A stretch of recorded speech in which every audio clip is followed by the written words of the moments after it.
Bienvenidos mis estimados participantes, en esta video presentación hablaremos sobre las generalidades y temas básicos del proceso con electrodo continuo y gas protector MIG-MAG. Empecemos. La soldadura es un proceso de unión de materiales, en el cual se funden las superficies de contacto de dos o más partes mediante la aplicación de calor o presión. Muchos procesos de soldadura se obtienen solamente por el calor sin aplicar presión. La soldadura MIG-MAG, también denominada GMAO, es un proceso de soldadura por arco bajo gas protector con electrodo que en su nivel el arco se produce mediante un electrodo formado por un hilo continuo y las piezas a unir, quedando este protegido de la atmósfera circundante por un gas inerte o por un gas activo.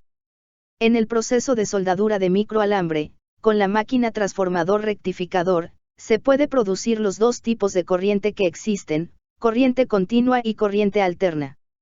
Se manifiesta en una sola dirección y que fluye generalmente con la misma fuerza, además, porque tiene sus polos bien definidos, polo positivo y polo negativo. Corriente alterna es aquella en la cual los electrones invierten su dirección, constantemente, a intervalos periódicos, llamados ciclos. Este tipo de corriente es especialmente utilizado para alimentar las líneas de conducción eléctrica. Corriente directa es una manifestación especial de la corriente eléctrica, la cual se obtiene rectificando y filtrando la corriente alterna, para obtener una corriente con características parecidas a la corriente continua. Temperatura de fusión. La soldadura por arco es uno de varios procesos de fusión, para la unión de metales. Mediante la aplicación de calor intenso en la unión de los metales. La temperatura de fusión del hilo es aproximadamente de 1000 grados centígrados. Materiales soldables. La soldabilidad de los metales y sus combinaciones dependen directamente de su resistencia eléctrica.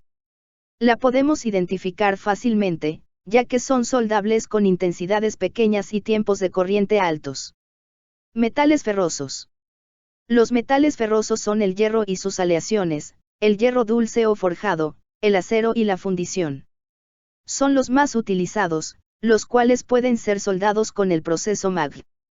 Los metales no ferrosos incluyen aluminio, cobre, plomo, níquel, estaño, titanio y zinc y aleaciones como el latón. Material base.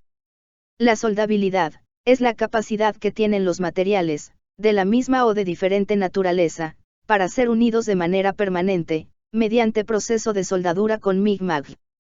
Materiales de aporte. El material de aporte que se utiliza en este proceso es alambre tubular o puede ser alambre sólido. MAG se considera un proceso semiautomático en el cual podemos utilizar el alambre con la composición química igual o mejor que el material que deseamos soldar. Los diámetros más usuales en este tipo de soldadura son 1, 2, 8, y en algunos casos 2-4 milímetros. La elección de uno de estos diámetros a la hora de trabajar. Máquina tipo transformador, rectificador. Este tipo de máquinas de soldadura utilizan distribución, haciéndola pasar por un transformador, y en este punto, usted puede obtener corriente alterna para soldar, pero si la corriente que pasa por el transformador, y diodos rectificadores de corriente, a esta se le denomina corriente directa, en vista de que no es una corriente continua pura, sino una corriente rectificada. Equipo de protección personal para soldador. Es importante que el operario cuente con el equipo necesario para laborar, esto con el propósito de disminuir riesgos cuando se trabaja. Este equipo es el siguiente. Careta para soldar. Gabacha y mangas. Guantes y polainas. Mascarilla. Con esto finalizamos nuestra sesión. Hasta la próxima.